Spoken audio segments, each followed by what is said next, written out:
Algebra 1, Lesson 17, Slope-Intercept form. In the next few lessons, we are going to be discussing and learning about linear equations. Linear equations are simply equations that are used to represent lines that are on the coordinate plane. In the previous lesson, we discussed slopes of lines going through points on the plane. Those same lines could also be defined by equations as well.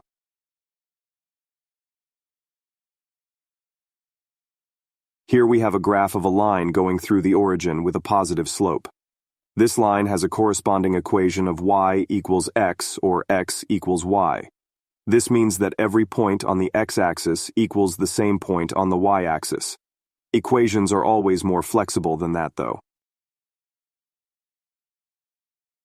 Here we have the linear equation y equals 2x, which means that for every value of x, the y value is twice that. So, you would be drawing a line through coordinate points that are equivalent to what the equation states. For example, you would be drawing a line through points 1, 2, 2, 4, 3, 6, etc. Let's do another example to help us really understand how linear equations work. Example 1. We have a linear equation y equals 3x minus 1. How would that be represented on a graph? Well, we can start by looking at the equation and figuring out coordinate points based on what the equivalent statement is. So, what the linear equation is saying is that for every point on the x-axis, the y-axis will be 3 times that point and will be subtracted by 1. If we pick the point 5 on the x-axis, then the corresponding point on the y-axis will be 5 times 3, which equals 15, minus 1, which equals 14. So, a point that the line will go through is point 5, 14. We represent linear equations in different forms. Each form serves their own purpose in what type of information they can reveal, but they can all be manipulated to look like the other forms through some of the algebra work we learned in previous lessons. In this lesson, we will look at the properties of the slope-intercept form of a linear equation. A linear equation in slope-intercept form will almost always have this format: y equals mx plus b, where y is the value of the point on the y-axis. M is the slope of the line, as discussed in the previous lesson. X is the value of the point on the x-axis. B is the single point on the y-axis the line intersects with, also called the y-intercept.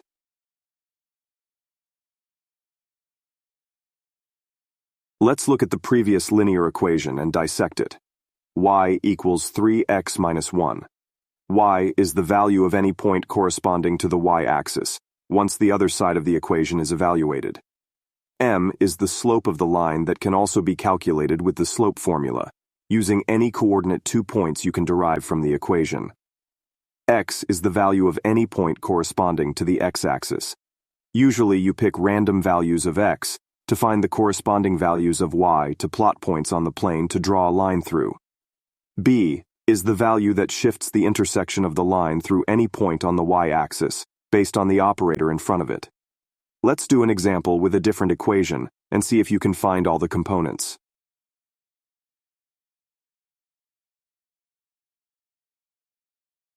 Example 2. Find the y-intercept and slope of the linear equation. Y equals minus 5x plus 4. By just following the slope-intercept form of a linear equation, we can see that the slope of the line the equation represents is minus 5, and that the y-intercept or b is 4.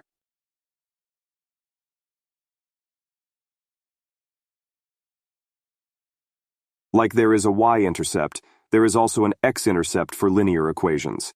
The basic rule is that to find a y-intercept, you plug in 0 for x and evaluate the equation. Knowing that the slope multiplied by 0 will always be 0, y will always equal the y-intercept. Likewise, to find the x-intercept, you will have to plug in 0 for y and solve for x. The slope-intercept form is set up so that it is easier to find the y-intercept, but to find the x-intercept, you will need to do a little more work.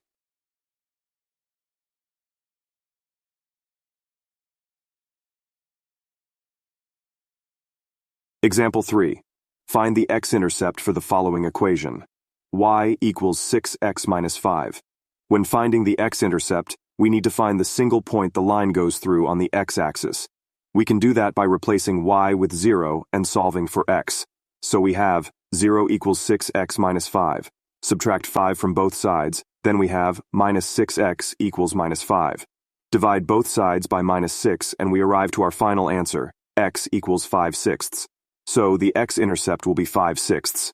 We can confirm this by plugging in 5/6 into x for the original equation, and then getting y equals 5 minus 5, which equals 0.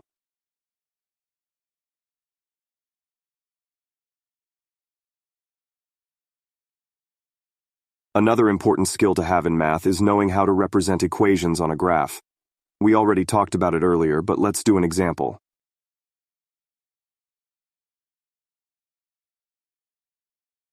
Example 4.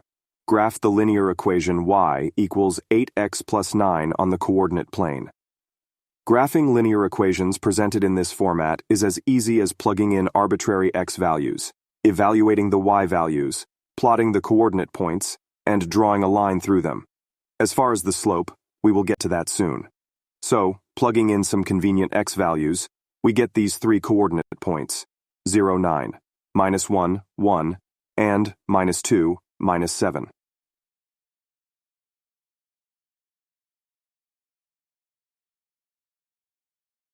As you can see, we have plotted a few points that satisfy the linear equation and used them to graph the line.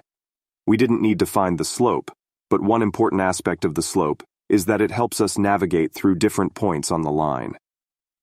The equation in slope-intercept form tells us that the slope is 8. We can then say that the slope is 8 over 1 since it is a ratio between changes in x and y values. The 8 tells us how far up or down to move along the y-axis to get to another y-coordinate on the line. The 1 tells us how far left or right to move along the x-axis to get to another x-coordinate on the line. This is also illustrated on the graph here.